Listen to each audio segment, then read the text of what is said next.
And we know that people who don't like to take personal responsibility like to find other people to blame for their circumstances. And so it isn't surprising at all that Keith wants to blame his circumstances on the government, on the president, on the system, on everybody other than himself.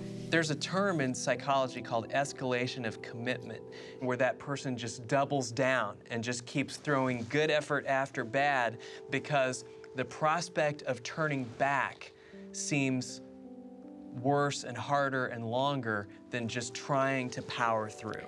It's difficult in the immediate aftermath of a tragedy to say how somebody should and should not react to it. There are people who shut down, there are people who get very expressive, but there are certain behaviors that people engage in that are clearly unusual. The fact that Christina is giving this child up while she's in a committed relationship with Keith suggests to me one of two things.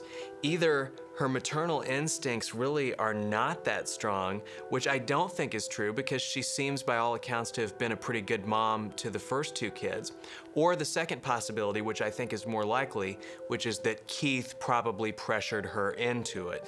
Makes me really wonder if there isn't going to be resentment building in Christina going forward. When you put your children's intact family at risk so that you can indulge something that would make you happy personally at their expense, it's arguably abusive. It's extremely unusual for anybody to want to kill a family member, and for somebody to want to kill family members strictly to unburden themselves of the responsibilities of being a husband and father, and then strictly to get money so that they can continue living the lifestyle they want to live, shows a stunning lack of the normal human connectedness and empathy that most of us have for those closest to us in life, our families.